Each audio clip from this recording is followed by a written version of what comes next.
from Venezuela. We had thousands of Tren de Aragua, the gang, come in from, which they say is the most violent gang. I don't know, MS-13 is pretty bad, but Tren de Aragua, they say, is the most violent gang that comes from the prisons of Venezuela. It came out of the prisons of Venezuela. So it has to do with a lot of things. They've treated us badly, and I guess now we're not treating them so good. If you look at the drug traffic by sea is down 92%. And nobody can figure out who the 8% is, because I have no idea. Anybody getting involved in that right now is not doing well. And we'll start that on land, too. It's going to be starting on land pretty soon. Thank you, Peter. Mr. President, in Indiana, just a few moments ago, the Senate there rejected the congressional maps to redistrict in that state. A number of Republicans voted against that redistricting effort. You have spent a lot of time talking about this. The Vice President traveled to Indiana. What's your reaction? Well, we won every other state. That's the only state. It's funny because I won Indiana all 3 times by a landslide, and I wasn't working on it very hard. Would have been nice. I think we would have picked up 2 seats if we did that. You had one gentleman, the head of the Senate, I guess, Bray, whatever his name is. I heard he was against it. He'll probably lose his next primary, whatever that is. I hope he does, but because he's done a tremendous disservice. I mean, think of it. It's a great place. I love the people there. They love me. You know, we won in a landslide all 3 times. Got tremendous votes. I got record votes. And then there's no reason for doing that. And the Democrats do it to us, so I can't imagine that they do it. But I wasn't very much involved. But there's a man named Bray, as I guess, head of the Senate. Was that Bray?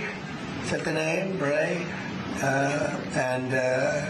I mean, I'm sure that whenever his primary is, it's, I think, in 2 years, but I'm sure he'll go down. He'll go down. I'll certainly support anybody that wants to go against him. Mr. President, I can ask you briefly on AI and a question on Ukraine. On the AI side, the flip side of what you've done today is what kind of agreements you can get with China, particularly on the national security threats posed by AI. During the Biden administration, there was a vague agreement on not using AI in the nuclear weapons complex. Tell us what you envision and what conversations you've had, if any, with President Xi on that topic. Well, relative to AI? Yes. I speak to him a lot about it. I speak to him a lot. I have a very good relationship with him, as you know. If you had another president, you would have had a big rare earth problem, and it turned out not to be a problem. They're purchasing tremendous amounts of the soybeans and our agricultural products now. We're getting along with it very well. No, we talk about AI quite a bit. We talk about everything quite a bit. Well, do you have specific... No, one of the things I talk to China about is the denuclearization of weapons. We'd like to see if we could stop that. I'm talking about nuclear weapons. I've spoken to China about that. I've spoken to Russia about that. And I think it would be something that we would want to do, and they would like to do, and I think Russia would like to do. They said they won't join the START or a follow-on. Well, that's what they've told you, but, you know, what they tell you is different than what they tell you. And Mr. President, just briefly, you made a commitment to the Europeans back in July, if I remember right, to participate in some kind of a peacekeeping force should there be a peace agreement. You mentioned, I think, air support, intelligence, and so forth. Does that commitment still stand? Is the U.S. ready to go contribute? It's called the security agreement, basically, that they call it, the security agreement. Yeah, we would help. We would help with security because it's, I think, a necessary factor in getting it done. I thought that we were very close with Russia to having a deal. I thought we were very close with Ukraine to having a deal. In fact, other than President Zelensky, his people loved the concept of the deal. You know, we threw something out. This is the 4-part deal. Well, there's 4 or 5 different parts. It's, you know, a little bit complicated because you're cutting up land in a certain way. It's not the easiest thing. It's sort of like a complex real estate deal times 1,000, right? But it's a deal that would have stopped the killing of thousands of lives every month, thousands and thousands of lives, mostly soldiers, but as you know, there's some bombs being dropped. Sort of a career-link ceasefire that we don't resolve? Well, there's a meeting on Saturday. We'll see whether or not we attend the meeting. We said we'll attend the meeting if you think there's a good chance of they want me to attend, they want us to attend. And we'll be attending the meeting on Saturday in Europe if we think there's a good chance. And we don't want to waste a lot of time. We think it's negative. We want it to get settled. We want to save a lot of lives. As you know, in the past we spent could be $350 billion giving it to Ukraine. We got nothing in return. But we gave it to Ukraine. I ended up getting rare earth in return, even though I didn't spend money. And we are now selling weapons to NATO. We're not selling it to Ukraine. We're selling weapons at full price to NATO, as you know. They distribute those weapons probably to Ukraine for the most part. They're probably doing it to others also, but we're not involved in the war other than the fact that we are involved in a negotiation because people want us there. Ukraine wants us involved very much. Europe wants us involved. I have a great relationship with the countries of Europe. As you know, I took GDP. I took what they're spending as a percentage of GDP, but it was at 2 and they weren't paying, and now it's at 5, and everybody's amazed. But that 5% is, a lot of it's coming back to the United States. With that being said, I'd like to see the killing stop. 25,000 people died last month, soldiers, mostly soldiers, but some people also where bombs were dropped. But for the most part, 25,000 soldiers died last month. I would love to see it stop, and we're working very hard. It doesn't really affect the United States unless it got out of control. A thing like that, as you probably know, because you are a professional, a real professional, which is something I don't say about a lot of other people, but you are a great professional. Things like this end up in third world wars. And I told that the other day. I said, everybody keeps playing games like this. You'll end up in a third world war, and we don't want to see that happen. Mr. President, can you confirm that you have appointed a general to lead the stabilization forces in Gaza? What will be his mission, and how soon do you want to see? Well, we're working very strongly on Gaza. Yeah, we're working very much on Gaza. We actually do have a real peace in the Middle East. We have 59 countries supporting it, which has never happened before. We have countries that want to come in and take care of Hamas, as an example. We have countries that want to come in and take care of Hezbollah in Lebanon, as an example. And I say, right now you don't have to do that. You may have to do that, but we have countries that are volunteering to come in and literally take care of the whole thing. We have a great peace in the Middle East. It's never happened before. And I think it's very strong, actually. And with Prime Minister Netanyahu, you're supposed to meet him in what's on there? Well, we get along with him very well. He's been a wartime prime minister, certainly. We did a big thing when we went in with this very plane right here, this beautiful plane. We went in with those B-2s, and now I can use the word because it's been confirmed by the Atomic Energy Commission, we obliterated their nuclear capability, their potential. And their nuclear capability would have been there in about 2 months. I think it looked like it was, some people say 2 weeks. I don't know if it's 2 weeks, but a very short period of time. They were very close to having massive nuclear weapons. And these guys went in and they did a job. And that made peace possible because everybody was afraid of Iran, and now they're not afraid of Iran anymore. And Iran would like to make a deal with us. Your own national security strategy does not say obliterate, sir. It says set them back. Your intro does. Well, the Atomic Energy Commission said obliterated, and the people that have seen the site said obliterated, and frankly, Iran said it was obliterated. And to show you how accurate it was, and I fight for the pilots because the pilots and those people went in there at great risk, and they hit every single target on every single bomb. And they did a lot of damage, and for them to be given anything less than 100% of the credit is unfair. So I will tell you, the Atomic Energy Commission said it's like gonzo. It's one person actually used the term obliterated. But Iran actually said that they probably can never go there again. They can probably never start there again. If they ever started, they'd probably choose a new site. But regardless, we took out the Iran nuclear site with great talent. No other country could have done that. No other country has weapons like we do, but no other country could have done that. We have the best weapons in the world. We have the best military in the world.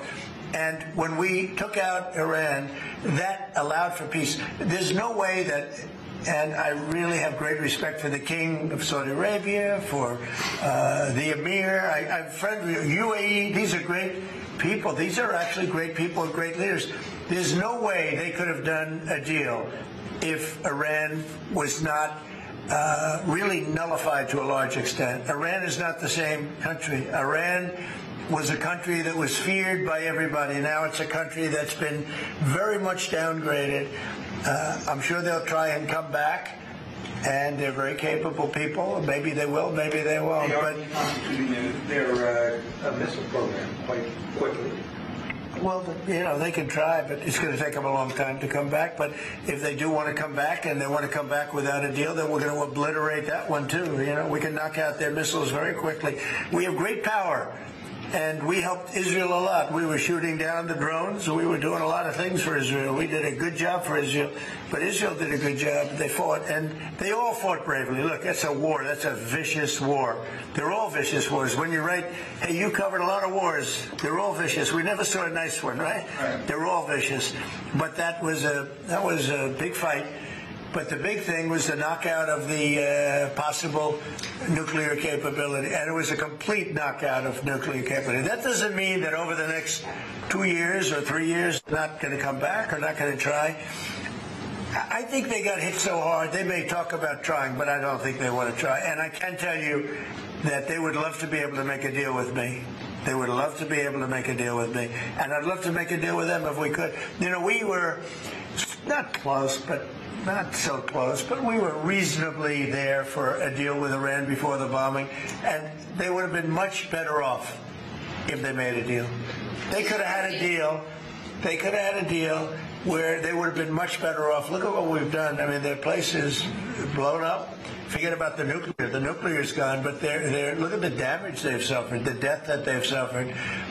They could have had a deal with nobody would have died, no buildings would have been down, nothing would have happened.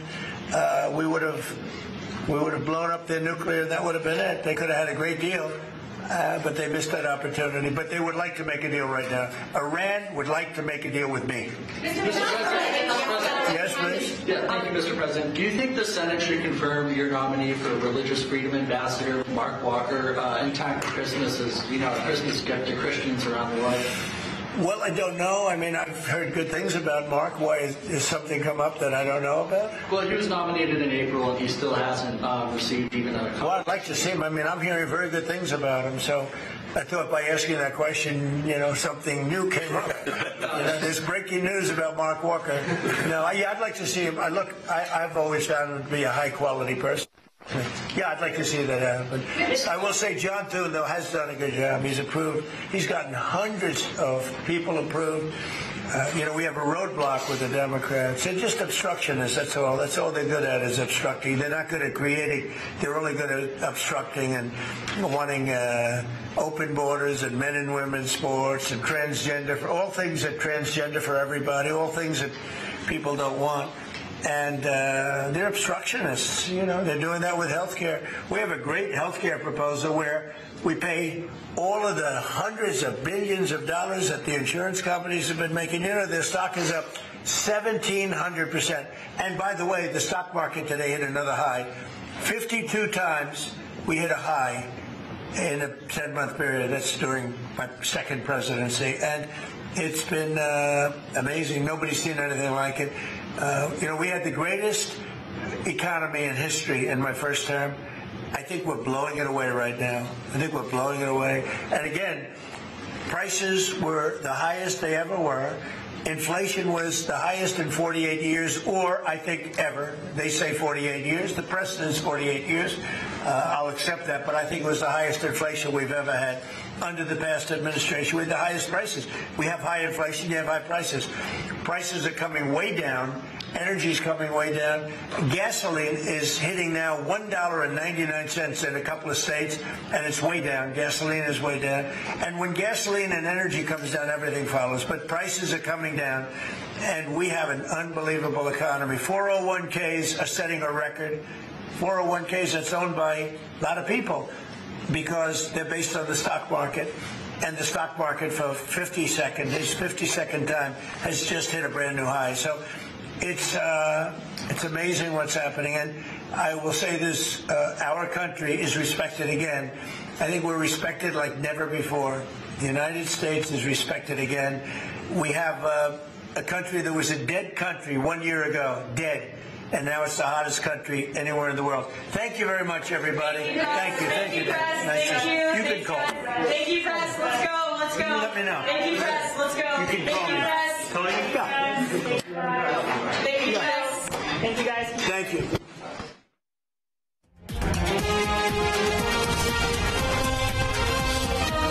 बिल्कुल नहीं, मिलेंगे ही नहीं आप। मैं उससे मिलूंगा ही नहीं। इतना गंदा लड़का था वो बहुत जो है ना मुश्किल मिजाजी नहीं थी उसमें, वो चीजों को सोचता नहीं था, समझता नहीं था, जो दिल में आता था करता था, दिल से सोचता था, दिमाग से नहीं सोचता था।